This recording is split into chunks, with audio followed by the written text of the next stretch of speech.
Hello and welcome to this week's vlog, and right now I'm gathering some food for our tortoises, and due to the nettles really getting on my hands' nerves, I've wimped out on wearing gloves this time.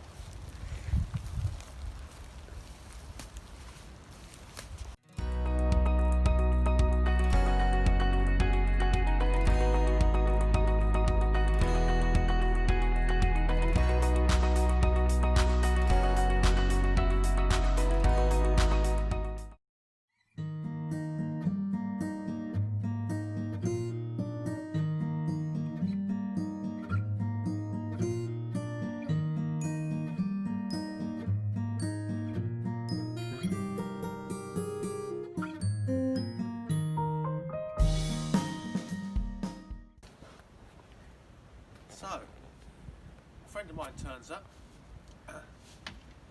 Dave, is this any good for you? Look at it. It's a giant drinking trough. Now, it's full of dead leaves and it's all stagnant water at the moment. But I'm thinking, do we put the plug back in and use it as some water-filled environment for some interesting UK species? Do we make it drain well and make it an escape-proof area for something like British common lizards, for example, a colony of those that people could actually come and enjoy and see up close, personal British reptiles? I don't know. Comment below if you can think what you would keep in this amazing piece of junk. I've got some ideas, but they're not finalised just yet.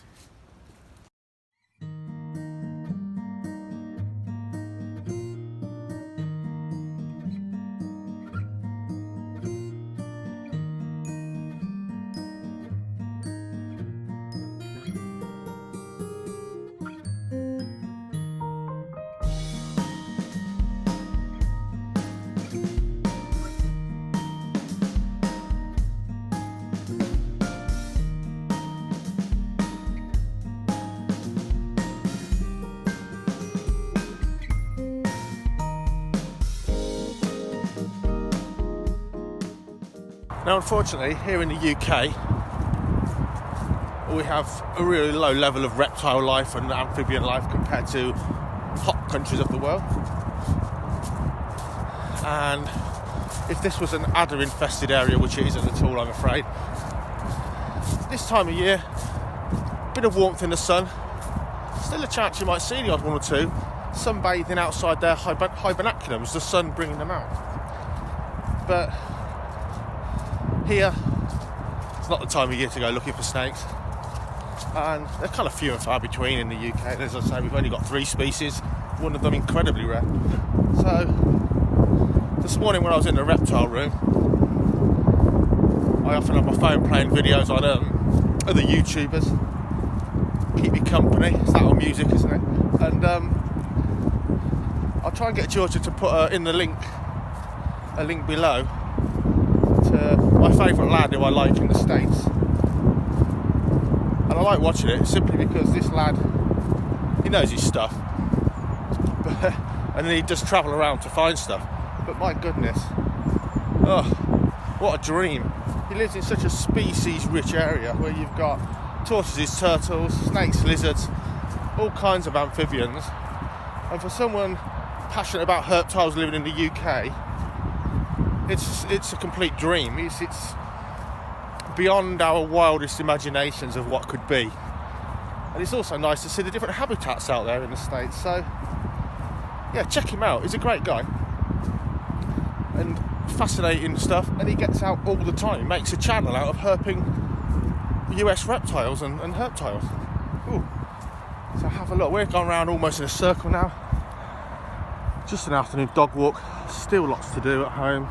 And this is the thing, when you are, going back to my whinging earlier, when you are running animal-based businesses, nothing stops. The only thing that stops in a COVID situation or lockdown is your actual income. Plenty of berries still for the birds to eat.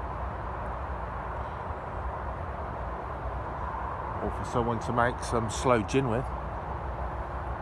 It's not particularly cold yet, winter hasn't really struck, and I imagine that's the same for Northern Europe. So here at the moment in the UK, there's not any huge numbers of winter migratory birds like redwings and fieldfare, those winter thrushes that come here and gobble up all the berries. So at the moment, plenty still in the larder for the winter animals to feast on as and when they need it. In fact, it's so not wintry that on some days still there's an awful lot of insect life around on some of these sunny days. Although it's only 8 degrees in the shade, it's actually a lot warmer in the sunshine.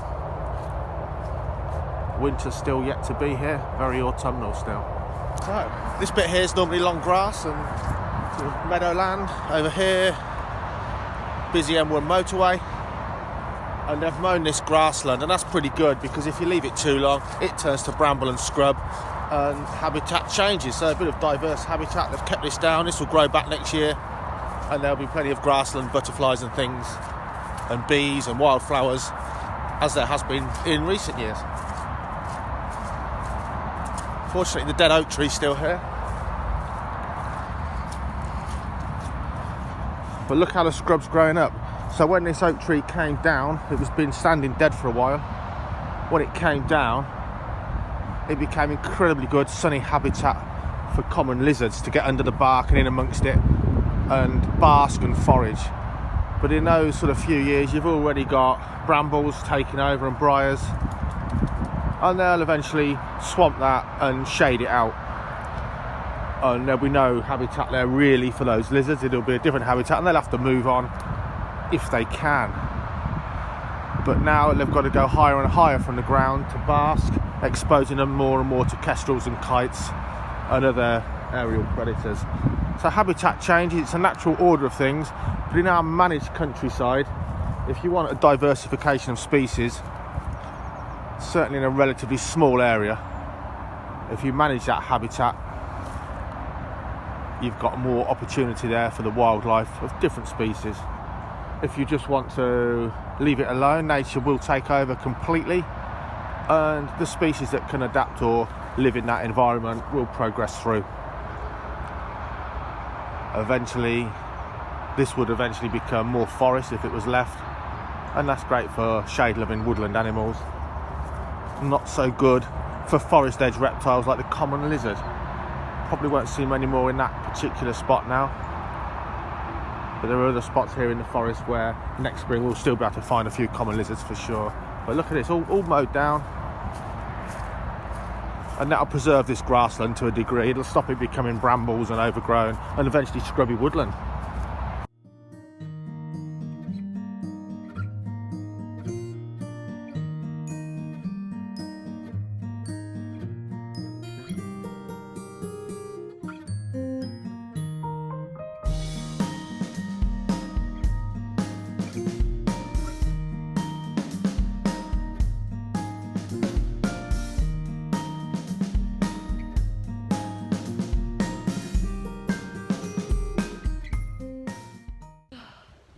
Is even more beautiful when the eagles are silent.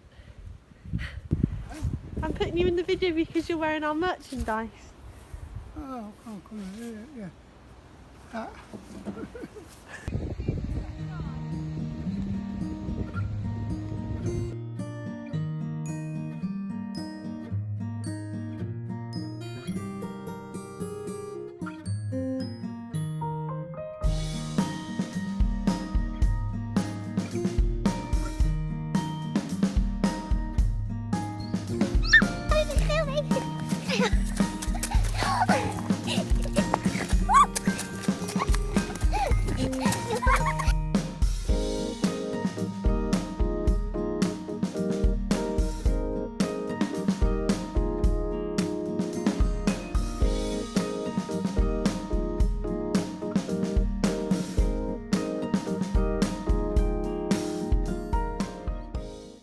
So autumn's approached. Shy no longer gets to roam free out in her paddock, and she's going to spend the winter in her indoor enclosure. She's got ceramic heaters, she's got powerful spot heating lamps she's got a nighttime waterproof heat mat, and she's got ultraviolet lighting. So she's got everything she needs, but of course not the same as full sunshine, all the UV that provides for her, and roaming over many square meters foraging for herself. Next year she'll probably be double the size, and she'll be able to stay out all winter with an indoor heated area she can come and go as she pleases. But for this year, this winter like last winter, she's got to slum it and live the life of an indoor vivarium based reptile. But she doesn't really mind, and she still gets plenty of fresh food, fresh grass and fresh weeds.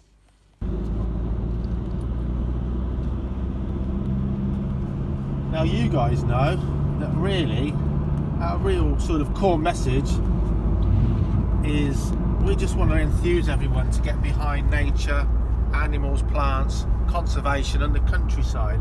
So where we're driving right now is pretty much where I grew up. I grew up in a suburb of Northampton and was only a few minutes walk or a few minutes bicycle ride before I was in the countryside.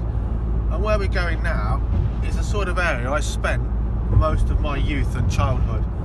It was where I came to look for snakes, I'd find owls, I'd fish the very many lakes, streams, rivers, canals, gravel pits, pond dipping, and the whole area, everywhere that I grew up in the countryside, admiring nature in my lifetime, has already been built on. So where we're going now, you'll see a few trees, they've just been planted along the roadside to block out what's behind. And if you have a look as we go through, Northampton itself, Northamptonshire, has become not just a mass of hundreds of thousands of people living here, so thousands upon thousands of houses being built all over, all on what was countryside. It's also, Northampton's a hub for warehousing and distribution. So where we are now is thousands of acres of warehousing, and some of my falconry pest control means that I used to stand on top of some of these giant warehouses, and you can only see the scale of them when you actually stand on top. Look at how many hundreds of meters the face of this one is, but on top you realise how much ground space they take up, and it has various knock-on effects. All of that is habitat lost to nature. It also creates massive flood problems in Northamptonshire because this is all floodplain area. All of what you're seeing now is floodplain, and it's all concrete or built upon. And of course, all those roofs don't soak up any water like a floodplain. It all runs off down the drain pipes and goes into the water system, which floods the roads. It can't cope. What doesn't get washed out onto the roads goes into the rivers, and the rivers will flood, and they've got nowhere to flood to. So it's an impact on nature, it's an impact on humans, and the cost to us people who's not ours but whose houses, some of them been there for 100 years, never flooded, and now they can't get insurance because they flood all the time. It's still going on, by the way. We've driven a few miles now, a couple of miles. It's still going on. So these sort of systems, these big warehouses and house building projects are worth millions and billions of pounds. So you can't fight that as a conservation minded person. People have got to have somewhere to live. We all want to buy stuff, and big money talks, and unfortunately it doesn't matter how people petition or what they do, if the money's big enough, it's gonna get built. But what we can do at least is try and incorporate habitats in other places, habitats within these nightmare areas where animals can still thrive, not just to tick a box, there's a newt, the great crested newts can go over there, but a real diverse area of habitat where these animals can spend their whole winter and their whole annual season. But for sure, it's sad to say that in my lifetime, where I grew up in the countryside, has been concreted over everywhere. And in England especially, probably the whole Western world, but in England especially, we watch a lot of programmes on TV, a lot of nature documentaries, conservation minded, sort of slagging off what other parts of the world do with their countryside. We off or moan about Brazil for cutting down vast swathes of the Amazon rainforest.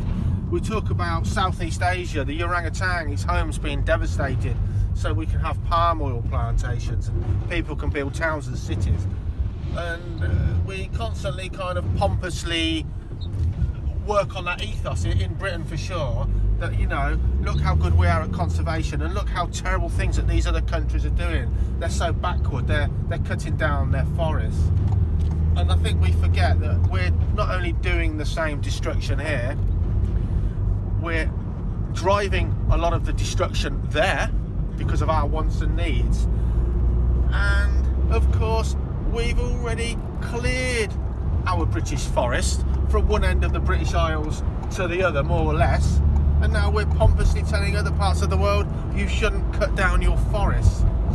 So it's a difficult subject. As David Attenborough will rightly tell you, the crux of the matter is there are too many of us wanting to live in a greedy, unsustainable way. That is human nature. But you can see, again, fields and fields being destroyed. Now, if that's fields of farmland being destroyed, the set aside and the hedgerows and trees there for nature are being destroyed, and potentially so is acres of land that we were growing food on to feed ourselves. So if we're shrinking the area that we can grow the food on to grow the same amount of food, therefore it can only be done in a more intensive fashion.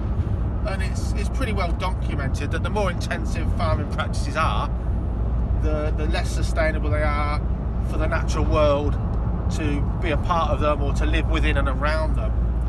So I think as charity begins at home, absolutely, conservation itself has to begin at home, wherever you are. Your own area, your own country, you've got to try and get that in order before you can moan or tell other places or other countries what they're doing wrong and why. That's my view. Look at this motorway. It's being widened now. It's being widened to take more traffic. It will never run fast like it did when I passed my test. There's too many of us. There's too many of us. We can see by how many cars there are. We've all got to live somewhere. We all need food farming. We've got to do our very best to give nature a way of living with us without us literally steamrolling it over with concrete and finishing off species, finishing off ecosystems, which all, ironically, is of huge benefit to us, for sure. Thanks for watching. Oh, is it my turn? Like and subscribe. Don't forget to catch up with us and all the new stuff we do.